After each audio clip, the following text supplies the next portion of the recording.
કડણના રાઠડા બેટ વિસ્તારના લોકોને હવે મળશે બ્રિજ। વર્ષોથી બેટ વિસ્તારમાં અને ચારે તરફ પાણીમાં રહેતા લોકોની તકલીફનો આવ્યો અંત। સંતરામપુરના ધારાસભ્ય પૂર્વ શિક્ષણ મંત્રી ડોક્ટર કુબેર ડિંડોર દ્વારા 32 કરોડના ખર્ચે બનશે બ્રિજ। વર્ષોથી માંગણી હતી, તે માંગણીનો રાજ્ય સરકારે બ્રિજ આપી કર્યો અંત। વર્ષોથી લોકો માત્ર નાવડીના સહારે કરી રહ્યા હતા મુસાફરી। અહીં વસવાટ કરતા 1100 પરિવારને મળશે પોતાના સ્વપ્નનો બ્રિજ। અહીં રહેતા લોકો પાસે આવવા જવા માટે માત્ર નાવડી જ સહારો હતો, હવે બ્રિજ બનતા લોકોમાં ખુશી। પૂર્વ શિક્ષણ મંત્રી કુબેર ડિંડોરના અથાગ પ્રયત્નો થકી રાજ્ય સરકારે મંજૂર કર્યો 32 કરોડનો બ્રિજ। ટૂંક સમયમાં બ્રિજનું કામ શરૂ થશે। લોકોએ ધારાસભ્યને રાજ્ય સરકારનો માન્યો આભાર। રિપોર્ટર સંદીપ દેવાઈ, મહીસાગર। સૌને મારા નમસ્કાર। આજે આપણા બધાના માટે સૌભાગ્યનો દિવસ અને ગૌરવનો દિવસ છે કે આપણા દેશના પ્રધાનમંત્રી, આપણા વૈશ્વિક નેતા સન્માનીય નરેન્દ્રભાઈ મોદી સાહેબના આજે 12 વર્ષ દેશને સુશાસન આપવામાં સૌથી વધુ લાંબો કાર્યકાળ જે જવાહરલાલ નહેરુના ફાળે હતો, એ રેકોર્ડ તોડીને આપણા દેશના પ્રધાનમંત્રી નરેન્દ્રભાઈ મોદી સાહેબ આ દેશની ધુરા સંભાળી અને 12 વર્ષ આજે પૂરા થાય છે। તો એ 12 વર્ષ વિશ્વાસ, વિકાસ અને જનકલ્યાણના એના ભાગરૂપે પૂરા દેશમાં એના કાર્યક્રમો યોજી રહ્યા છે। અને સવિશેષ અમારી આ 123 વિધાનસભા સંતરામપુર, અમારું કડાણા સંતરામપુર નગર, ને એમાં 1970માં કરણા જળાશયનું ખાતમુહૂર્ત થયું હતું। 73-74માં ડેમ પૂરો થયો ને એ સમયે અમારું આ મોટીરાટ જે ગામ છે, અત્યારે આપણે ઊભા છીએ ત્યાં, સામે રાઠડા બેટ છે, અહીંથી લોકો જે જમીન ડુબાણમાં ગઈ એ સ્થળાંતરિત થયા, પણ કેટલાક લોકો એ જમીન બેટમાં હતી એ લોકો ત્યાં જ વસી ગયા। અને સાથે આ જે અવર જવર જે વ્યવહાર જે હતો એ માત્ર આટલા 50 વર્ષથી આ ડેમના આ 2 ક્વાર્ટરમાં લોકો નાવડાથી, મારી માતા, મારી બહેનો, દીકરા દીકરીઓ જે સ્કૂલમાં જવાનું હોય, કોઈ બીમાર થાય અથવા જે સામાજિક પ્રસંગો હોય, જાન લઈ જવાની લાવવાની હોય, પાઘડી, બધા જ સામાજિક કાર્યક્રમો આ નાવડા અને બોટના વ્યવહારથી થતા હતા।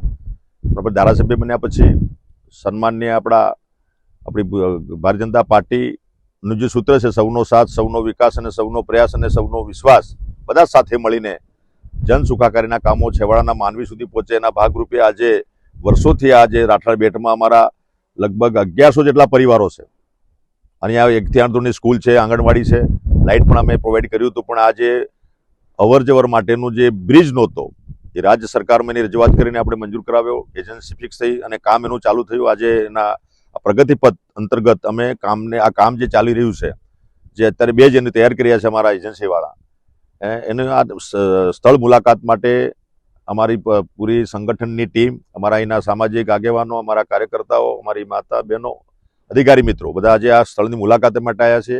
રાજ્ય સરકાર અને કેન્દ્ર સરકારનો આભાર માનું છું કે અમારા આવા પછાત વિસ્તારમાં આ 2 ક્વાર્ટર તો ત્યાં આટલા વર્ષો પછી આ માતબર રકમ, લગભગ આપણા અંદાજિત જે છે 32 કરોડ જેટલી રકમ આ બ્રિજ માટે આપી છે।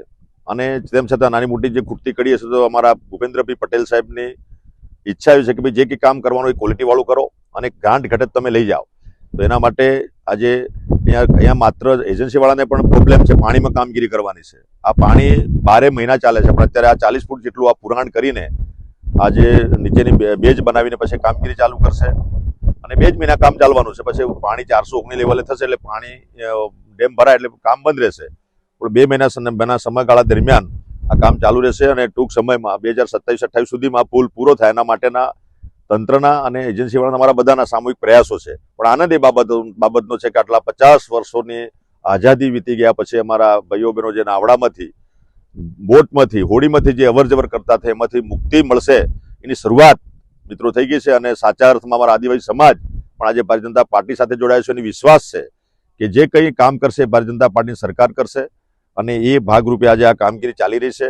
લોકોને પણ વિશ્વાસ છે, જનતાને પણ વિશ્વાસ છે, પણ તેમ છતાં કેટલાક લોકો આદિવાસી સમાજને ભ્રમિત કરવાનું પણ કામગીરી કરી રહ્યા હોય છે। એમને અમારા યુવાનો આજે જાહેર રીતના જે કામો થઈ રહ્યા છે આખા ગુજરાતમાં અને દેશમાં અને સવિશેષ આદિવાસી સમાજ માટે, એનું ઉત્તમ ઉદાહરણ જો કોઈ હોય પૂરા ગુજરાતમાં તો અમારું આ રાઠડા બેટ છે। એ આવીને બધા જુએ। આટલા વર્ષો પછી સરકારો આવીને ગઈ, પણ સાચા અર્થમાં આ લોકોની સંવેદના, લોકોની જે વિટંબના હતી, લોકોની જે આપવીતી હતી, એ સાંભળીને મેં એક અહીંના પ્રતિનિધિ તરીકે, અહીંના એક ધારાસભ્ય તરીકે સરકારમાં એ રજૂઆત પહોંચાડી। અમારા બધા જ આગેવાનોને લઈને અમે આ પૂર્વ અમારા મુખ્યમંત્રી શ્રી અમારા નીતિનભાઈ અને બધાને મેં મળ્યા હતા, એ વખતે મંજૂરી મળી. અમારા ભૂપેન્દ્રભાઈ પટેલ સાહેબને પૂરી ટીમ, સંગઠન અને સરકાર બધાએ સાથે મળીને અમને આ માતબર બજેટ આપ્યું છે અને આ કામ ચાલુ થયું છે, શરૂ થયું છે એનો આનંદ છે રાજ્ય સરકારનો અને મારી પાર્ટીનો. અહીં અમારી જનતા વતી, અમારા વડીલો વતી, અમારી માતા બહેનો વતી પાર્ટીનો અને સરકારનો આભાર માનું છું. ધન્યવાદ.